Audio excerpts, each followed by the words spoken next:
পরিবারের সুখের আশায় 2 যুগেরও বেশি সময় ধরে বিদেশে থাকা এক প্রবাসী 31 বছর পর দেশে ফেরার সিদ্ধান্ত নিয়েছেন। আবু বকর নামে ওই রেমিট্যান্স যোদ্ধা দীর্ঘ প্রবাস জীবনে একবারের জন্য দেশে আসেননি। তিনি মালয়েশিয়ার সেলাঙ্গোর রাজ্যের ক্লাংয়ের একটি মলের পরিচ্ছন্নতা কর্মী হিসেবে কাজ করেন।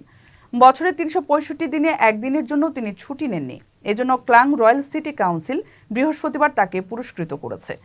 আবু বকর তার উপার্জনের বড় অংশই বাংলাদেশে পরিবারের কাছে পাঠিয়েছেন। এ বিষয়ে আবু বকর জানান, বর্তমানে তার এক মেয়ে বাংলাদেশের একজন বিচারক, একজন প্রকৌশলী এবং আরেকজন ডাক্তার।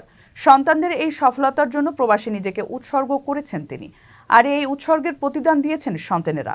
এটি তার বড় সান্ত্বনা।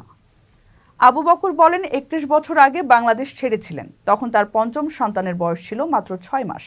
তারপর আর দেশে আসা হয়নি। এমনকি একবারের জন্য তিনি অসুস্থতার ছুটিও নেননি।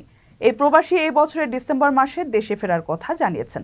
এমনটি হলে দীর্ঘদিন পর পরিবারের সদস্যদের কাছে পাওয়ার সঙ্গে সঙ্গে 2 নাতিকেও প্রথম দেখবেন তিনি। কারো কাছে স্বপ্ন পূরণ, কারো আনন্দের উপলক্ষ, আবার কারো জীবন পাল্টে দেওয়ার মুহূর্ত, কখনো জীবন বাঁচাতে সর্বোচ্চ গতিতে উড়ে চলা, কারো আবেগের শেষ মুহূর্ত, আপনজনের শেষ বিদায়ে শামিল হওয়া। এমন সব ইচ্ছে পূরণে সর্বনিম্ন ভাড়ায় দ্রুতগতির বাহন প্রবাসীর হেলিকপ্টার। আপনার প্রয়োজনে যোগাযোগ করুন আমাদের হটলাইনে।